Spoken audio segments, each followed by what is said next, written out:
I, 28 female, have 2 siblings, Jake, 34 male, and Donna, 32 female.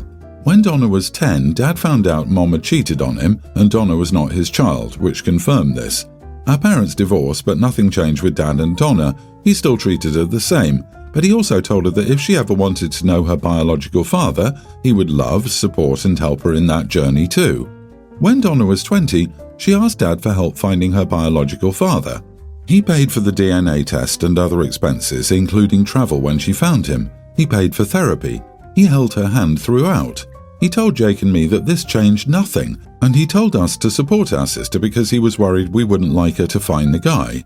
Donna chose not to stay in touch with her bio-father at that time. 3 years after this, Donna started a relationship back up with her biological dad but told nobody for 2 years. The first we learned about it when Donna got engaged and invited the guy to her engagement party. During the engagement party, she introduced her biological dad as her real dad to people. Dad took it in stride and said it was sometimes hard to find the words. Donna asked Dad if he would pay for an extra night for her biological father's hotel room because he could only afford that one night. She wanted to see him a little longer and Dad did this for her. When she got married, she asked Dad to pay and he did. Then she had her bio-father walk her down the aisle and only mentioned him in her toast. Dad was so heartbroken. She also refused to take a photo with just Dad and us without her real dad in it. Then she got mad that Dad asked for it. She called him out for it after the wedding. 2 years ago, she refused to participate in her dad's 60th birthday because it wasn't fair to her real dad. She also announced that she was expecting a baby and didn't want to confuse her child about who their grandpa was, so she wasn't going to pretend her dad was her dad any longer. She also announced that her real dad had adopted her, so she was no longer legally Dad's kid anyway. She didn't try to include Dad in her baby's life, but now her real dad has let her down and she went crying back to Dad and said she wanted him to be in her life again. She wanted him to reassure her that nothing was wrong and Dad refused. She told him that he shouldn't reject his grandchild and he said he never rejected his grandchild, but she made it clear he didn't have one. She said it wasn't fair and he promised nothing had changed. He said he wished he hadn't done any of it. He wished he'd left her to her real dad since he meant nothing to her clearly. She went to Jake, who told her she'd gotten what she deserved. Then she turned to me. I didn't say that, but I told her I wanted no part of her pity party and would not support her after what she did to Dad. She told me we'd always been close, and it was so cold and cruel to reject supporting her when she needed it most. Am I the idiot? Not the idiot. She got what she deserved, and I don't know what people say, but I hope she feels the emotional pain she caused you and your family. I really feel for your dad. I can't imagine how hurt he must be after raising her like his own child, despite knowing she wasn't his child. Your poor dad, I bet he was crushed. Poor guy. Yeah, I hope he cuts her out of the will. Poor guy doesn't deserve this. Your dad raised your sister like his own blood, and she just abandoned him for her bio-dad who did basically nothing for her. Not only that, she also broke your dad's heart many times, and now she wants to have him back just because her bio-dad abandoned her. Seems like karma caught up to her. You have no obligation to help her, especially when it's the consequence of her actions. I'm in a similar situation with my own sister. She abandoned the family in favor of her wealthy in-laws because they have money and we don't. She cut all contact, severing my relationship with my niece, who I adored. That was a decade ago. I don't know if she'll ever try to come crawling back one day like Donna did, but if she does, I don't think I can forget how much it's hurt all these years. Some grown-ups do not want to face the consequences of their decisions and actions. Your sister broke your dad's heart. She made her bed, and now she gets to lie in it. My best friend Layla, 29 female, and her partner Ryan, 40 male, were over for dinner this evening. I enjoyed cooking and tonight's dish was seafood pasta with garlic bread and a veggie side dish. Having Layla and Ryan over for dinner is a semi-frequent occurrence. Still, they typically don't contribute anything to our meals. The reasoning is, 1, they struggle financially, and 2, neither of them is very good at cooking. If they do bring something, it's usually drinks or a store-bought side dish, potato salad, mac salad, chips, etc., but that is rare. This has never bothered me because hanging out is always a good time and I understand their financial situation and preference for not cooking. My partner and I live very comfortably and can afford to feed guests for dinner occasionally, so it's never been an issue until tonight. I usually cut shrimp in half when incorporating it into pasta because it mixes in better that way. It's just a personal preference. I don't claim to be a master chef. I like cooking and that's the way I've always done it. Layla started criticising my case about not serving the whole shrimp with the pasta. It started out as light-hearted banter, but quickly became highly annoying. Some of her comments included, "Feeling stingy tonight, huh? Hope I don't get hungry again later. I've never seen pasta served with cut-up shrimp before." I eventually got fed up and said something like, "Interesting take considering that I know you've never cooked shrimp ever in your life and probably can't afford to either.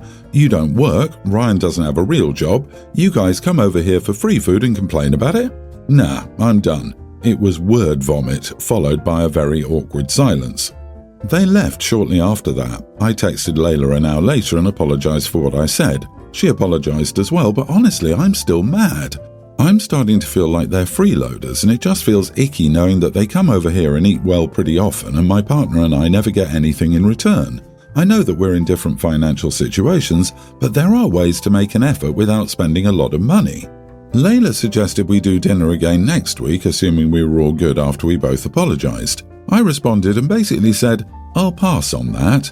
She hit me back with, "So are we too poor for you now?" And I just said, "Yep." It's obviously not entirely that, but the whole thing left a bad taste in my mouth, and now I don't even want to talk to her. My partner thinks I'm being harsh, but I don't know. I feel used and I don't like that. Everyone's the idiot. Layla isn't your friend, she's just someone in your life who makes you feel superior. Congrats, you're better off financially than her and can cook. You're still an idiot and Layla sucks too. I see why you all hang out together. She was rude. You were worse. Insulting someone's entire life is worse than insulting their shrimp. You dramatically escalated this. I don't know, I feel like there's some context we're missing that has built up resentment on both sides. Maybe there are other things they've done to make them feel like she's being taken advantage of. Or this isn't the first time that she's thrown their financial situation in their faces. Maybe it's because I'm Southern, but OP mentioning that they didn't contribute to the meals they were invited to as if it were a normal expectation for a guest, which struck me as really weird. Yeah, I'm with you there. It's fine if you want to distance yourself because the effort put into the relationship seems uneven, but then the correct response to "we're too poor for you" is, it's not that, it's just that we're always the ones hosting and the relationship feels one-sided. Or better yet, when they suggest dinner, assume they're hosting. Sure, when should we arrive? They aren't too poor as much as cheap, lazy and entitled.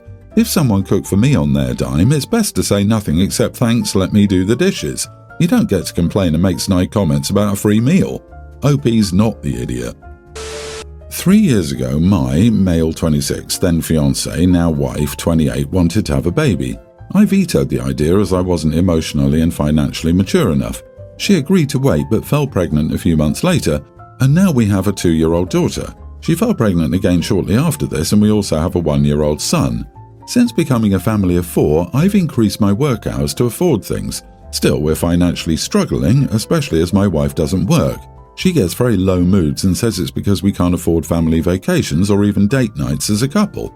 However, I'm already working 40+ hours per week. If I picked up more shifts on top of my responsibilities as a dad, it would be awful for my mental well-being. My wife spends a lot of time on social media, sometimes to the detriment of household stuff getting done, so I do a lot of that after work. She also complains on social media about our finances, which makes me feel bad and ashamed for not earning more or working more. I recently suggested that my wife get a part-time job in the evenings or weekends as it would help us save up for a family vacation. She was against the idea at first because of her anxiety. Still, she seemed warm to the idea and eventually found a part-time receptionist job 2 nights a week. However, a month or so after starting the job, she fell pregnant and has since quit. We agreed no more kids, and I've been in the process of sorting out a vasectomy, as in the past birth control hasn't agreed with my wife and given her bad side effects. However, shortly before she fell pregnant with baby number 3, she told me she'd started to take birth control to manage irregular periods so we didn't need protection. However, she's since confessed to being forgetful with her pills. She's excited about baby number 3, but I'm stressed and overwhelmed. Of course, I'll love the baby and provide for my family. Still, I asked my wife not to share her pregnancy on social media until I had time to adjust to the news myself. While she'd not broken this rule, she's been posting cryptic updates about not drinking for the next several months. Basically, all our friends and family had asked us if we were expecting. I just can't find it in myself to feel excited, which is making my wife emotional and making me feel like a huge idiot. Not the idiot, but you are stupid. She didn't fall pregnant twice. You all have the worst luck imaginable, or you're bad at contraception. You can't afford the 2 kids you now have. How can you afford 3, especially after she's quit her job? You should have a serious sit-down talk with your wife over your financial struggles and maybe also consider a therapist for yourself and the couples counselling. She needs to start pulling her weight around the house and looking into getting a remote job or something similar once the 3rd baby arrives to help you out. I also wouldn't trust anything she says about birth control going forward. I'm going with everyone's the idiot. I'm sorry, but fell pregnant. Once is an accident, twice is a pattern, and you let it happen a 3rd time? I'm sorry you couldn't and can't trust your wife, but you should have known that by now, and you're an idiot to yourself and to this baby, who definitely wasn't at fault here. If you don't want a baby, you use contraception. Always. Also, it sounds like you have a marriage problem and are definitely not working as partners right now. You feel overwhelmed. She apparently feels unhappy. I'm willing to blame social media addiction for her behavior, but that does mean she should start taking responsibility for that by deleting all that crap and getting her own crap together. If she doesn't, well, you need to think about what that means for you, because this isn't going to work in the long run. My sister and I are not close, and it's due to our parents. She is a very awkward and shy person. She's 2 years younger than me, and my parents have always made me watch over her. Some examples are that I needed to join clubs she was interested in so she wouldn't be alone, dropping hanging out with friends to be with her, downplaying successes since it would make her sad, and so on. I was kinda an emotional support animal for her. When I was in high school and she was in middle school, it was fine since I could get away from everyone. She came to high school and my parents wanted me by her 24/7 again, and it was awful. I turned 18 and moved out with my aunt. I stopped helping her, and she had a very lonely high school experience and at the time blamed me for it. She dropped out of college for multiple reasons, but one of them was not having friends. Overall, she never grew out of it. I've been in family therapy with my parents since they realized they messed up. My wedding is coming up and my grandma asked me to make my sister a bridesmaid. My sister has apparently been going around telling everyone she'll be a bridesmaid. I told everyone that she would not, and it was just my close friends.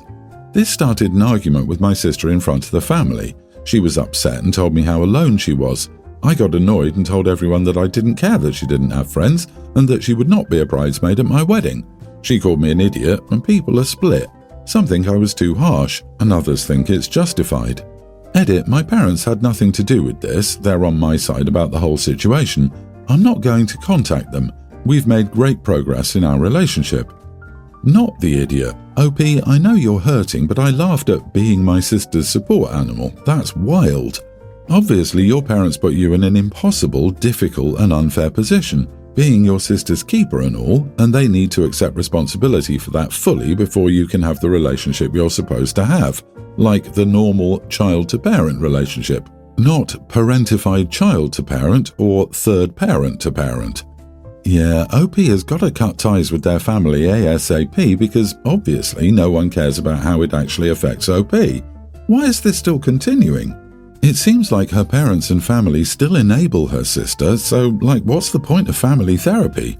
There are ways to deal with this without cutting ties. That's ridiculous.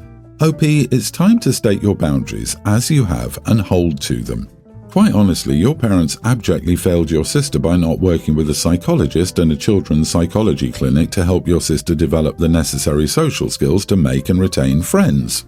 Your parents need to wake up to the fact they have 2 daughters and to treat you as individuals. Just because your sister has issues doesn't mean you always have to feel uncomfortable to accommodate her in your life. I, 25 female, post a lot on Instagram. I get some slut-shaming comments here and there, but I always brush them off as trolls or bitter people. I was at a large family gathering Saturday night. My cousin, teen female, and my sister, 28, were looking at Instagram on their phones. My cousin noticed my sister has multiple accounts since she has a drop-down menu button next to her username at the top. She clicked on it and asked my sister about her alternate account username. My sister looked flustered and said her friend set that up on her phone for some reason. That username set off alarm bells. I went to one of my IG posts to check the comments and my suspicion was confirmed. That account wrote so many slut-shaming comments on nearly every one of my pictures. I'm sad and surprised about this because my sister had always been supportive and complimented me. I looked at my sister and she was looking tense. She didn't make any eye contact with me for several minutes. I debated whether to out her in front of everyone or have a private conversation. I chose the latter. I asked if I could see her outside. She said she had to use the restroom at that moment. I'm sure she would go in there and either delete those comments or that alternate account, so I resorted to outing her while there was still evidence. I asked her loudly why she wrote so many mean comments on my Instagram post. She hesitated and said her friend must have commented on that account. I seriously doubted it. I showed everyone some of her comments. I asked my cousin to confirm if that was the username she saw on my sister's phone. She confirmed. Everyone was enthralled by the drama. My mom asked my sister to tell us the truth, but my sister maintained her claim. I asked everyone who they thought really made those comments. About half the people agreed that the evidence indicates my sister's guilt. The other half was silent. My sister called us all morons, stormed out the door and drove away. This was the main topic for the rest of the night. Everyone consoled me. It's been over a day and we still haven't heard from my sister.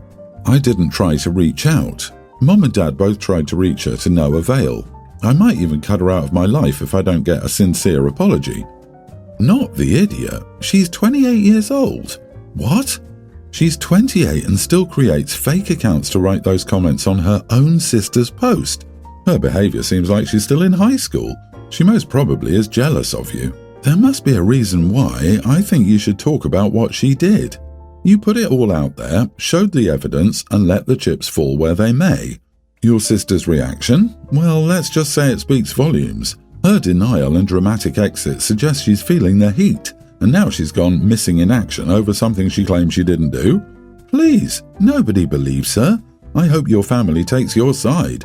She needs to make a public apology. Sorry it happened to you.